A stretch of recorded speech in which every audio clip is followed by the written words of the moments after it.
The only time I win arguments is when my wife isn't around. Eric Schurr.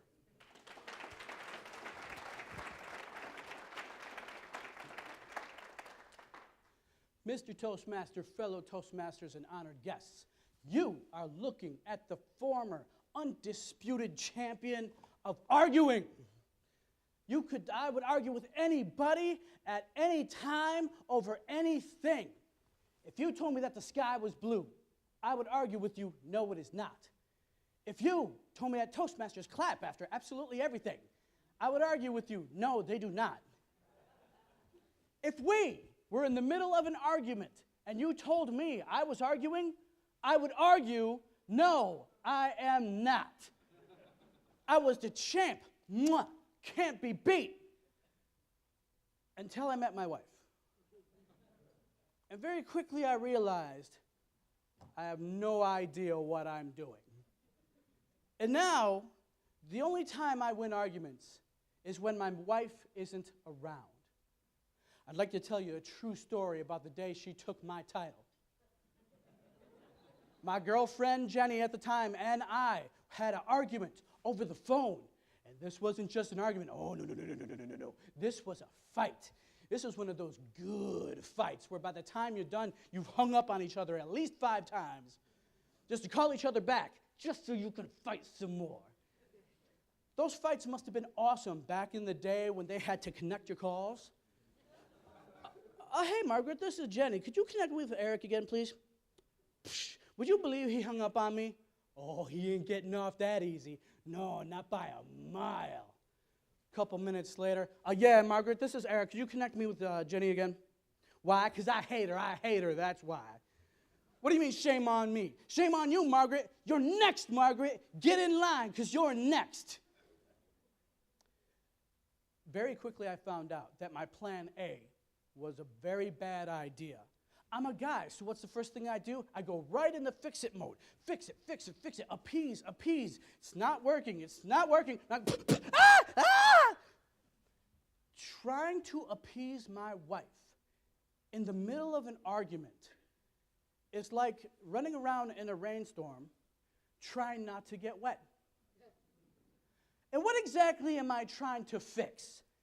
Now, at some point in our relationship, I gave my wife a pet name. I'm not proud of it, but that pet name was Bear.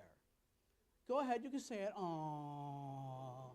Yeah, it is cute, and it is cuddly, and it is proof that I have severely overlooked what bears are really like, especially when they're angry. Guys, if you are approached by an angry bear, do not by any means try to fix it. Run. You run for your life. The bear is out for blood and will stop at nothing to get it. Time for plan B. Now, you know right away plan B is worthless because the only place it ever works is on TV. But I think it's going to work because I watch a lot of TV. Plan B is simple. If you're losing a fight, you get loud, you start yelling, you freak out. Meanwhile, everyone else gets quiet, agreeable. Boom, argument over. That sounds really, really good right now. Ready? Let's go. I'm freaking out. I'm yelling. I'm not really even sure what it is I'm saying, but it's working. Dead silence on the other end of the phone. Plan B is working so well, I start throwing stuff in there that has nothing to do with what we're arguing about. Oh, yeah? Well, why do you put the shower water so hot that it melts the skin off of my body, that as soon as I step away from the waterfall of hellfire, I freeze into a cryogenic state because you have the air conditioning set so low? Can you tell me that? Can you tell me that? Stunned silence. Plan B is working like a charm. But now, I feel bad. I feel bad because I bullied my way out of this argument. At a time where I was supposed to be a good man, I went straight caveman. So now it's time to jump to plan C. I finally made a good plan. Plan C is where I bring the love to put this all back together. I just exploded like a bomb. So now I gotta bring the love to glue all these pieces back together. So I start bringing the love. Baby, we need to stop fighting. Baby, we're making something beautiful here. Baby, we need to make this work. Baby.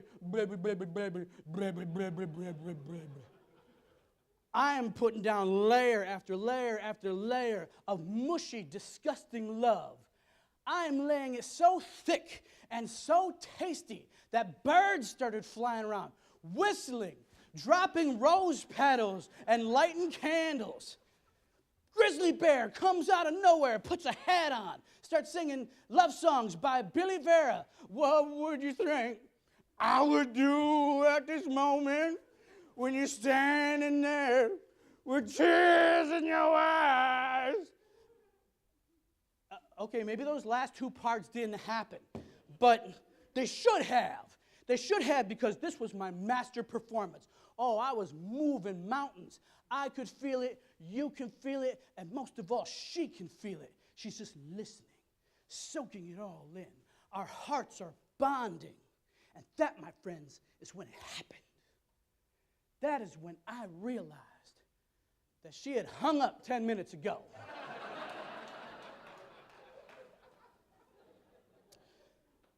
My master performance was performed with 0 people in the audience.